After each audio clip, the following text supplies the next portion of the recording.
Je demande aux Congolais, tout sérieux sur 5 ans, tout dans l'avenir, passe na biso zokoba.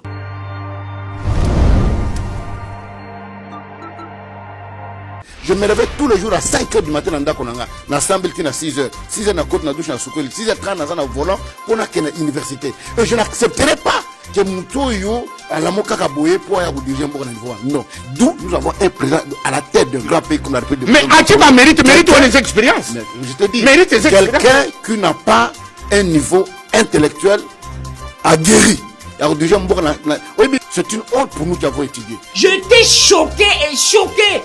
Nayoka Moussa Nzambe Azolo Baboye. Ngana la mukaka 5 h nazo tanga natangi na sisi ko prier natangi et puis na ke université. Na kondi ma jamais mutu moko boya tangate aya ko diriger biso na mboka. Cher évangéliste. Alors frère oyo akufe la papa za na église na yazo mona tambonga minerval pour na batangisa yete. Frère oyo te ya mikolo nyonso ke nzamba ko longolo dans les néants matisiers. Je demande aux Congolais, tout sérieux sur 5 ans, tout dans l'avenir, passe na biso zokoba. Donc le combat continue, notre souffrance continue, tout sérieux Nzambe asunga totala. Non, non, pas un pasteur qui arrive à la fin pour nous dire avec ses propres langages, nous avons perdu la bataille mais pas la guerre.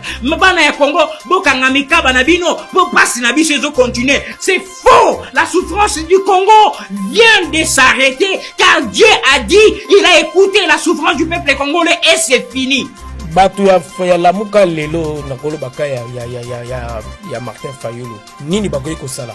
Ils doivent se constituer à une opposition républicaine, se préparer, voir peut-être l'avenir ce qu'ils pourraient faire. Plus étonnante, bazo tunaye conseil ni nozo pesa na bande kona biso ya lamuka na Fayulu. Pasteur Azolo Baboy, nazo conseiller bango bakende na opposition républicaine. Frère, tout en attendant réunir le peuple pour reconstruire le pays qui a tant souffert. Arrêtez avec vos messages à mensonge, messages à haine et à tribalisme.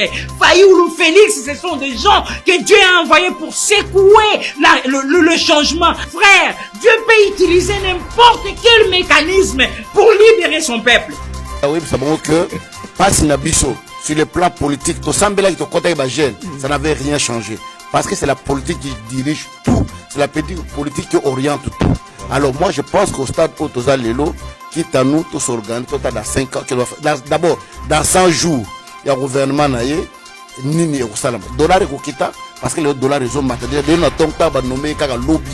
Le dollar est matériel dans 168. En un jour, tu as lobby dans le lobby qu'on a, et vous allez pour dire que vous avez un dérive. Vous avez un dérive.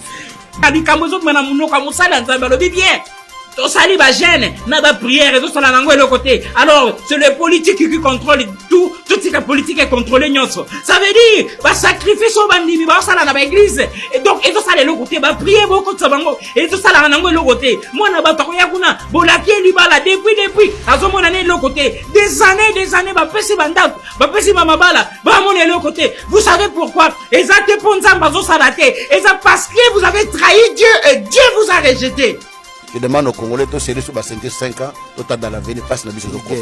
Donc le combat continue, notre souffrance continue, tout sérieux Nzambe asunga totala. Non, non, pas mais au moment où le peuple est désespéré, le peuple est divisé, le peuple est partagé, cet homme de Dieu se lève avec un message de la haine, de désespoir, un message de doute.